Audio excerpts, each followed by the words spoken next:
Hello, everyone. My name is Sharika Carr. Today, I will be discussing the power of body language in the workplace.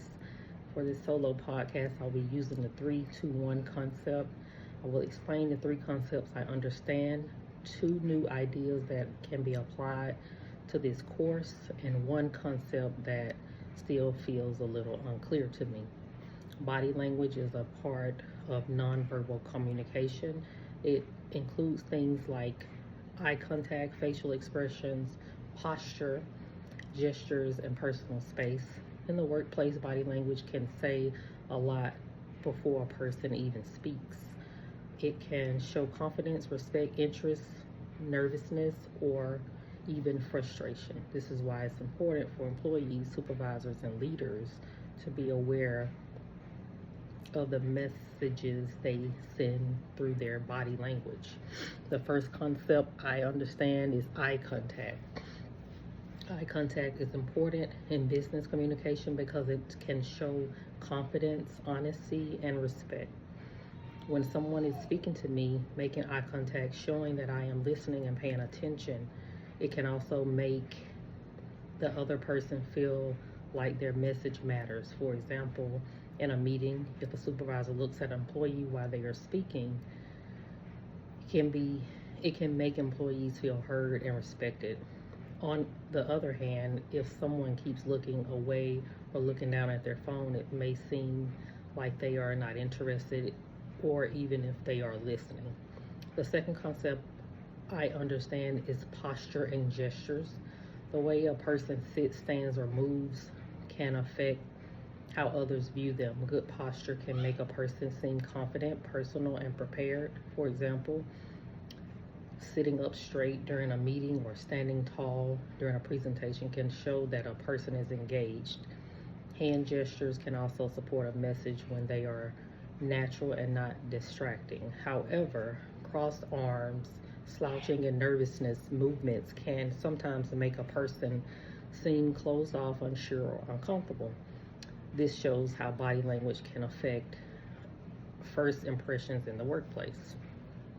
The third concept I understand is facial expressions.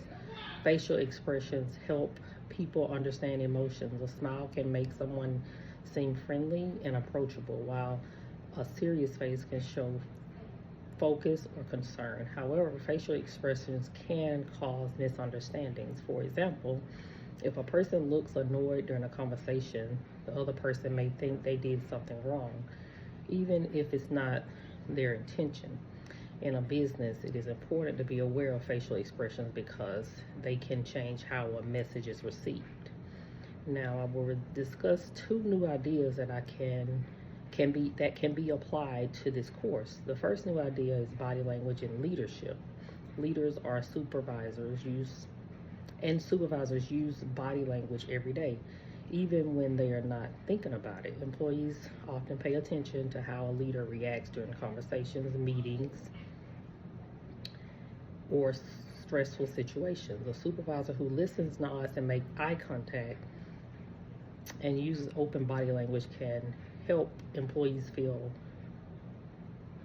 valued and respected. This can build trust and create a more positive workplace. As a supervisor, body language is important because employees need to feel like they can come to you with questions, concerns, or ideas.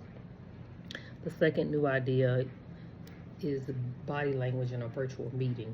Many workplaces now use video calls, Zooms, Teams, and other platforms. Even though people may not be in the same room, body language still matters. Sitting up straight, looking at the camera, smiling when appropriate, and showing that you are paying attention can make a person seem professional and engaged. On the other hand, looking away from the screen, multitasking, or having poor posture can make it seem like a person is not interested. This is important because virtual communication is now a normal part of business.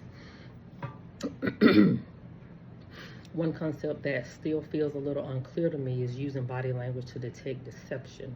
I understand that certain nonverbal signs can sometimes suggest that someone may not be telling the truth. For example, a person may avoid eye contact, fidget, speak differently, or seem nervous. However, I also understand that these signs do not always mean that someone is lying. A person may be shy, stressed, tired, or uncomfortable for many other reasons because of that.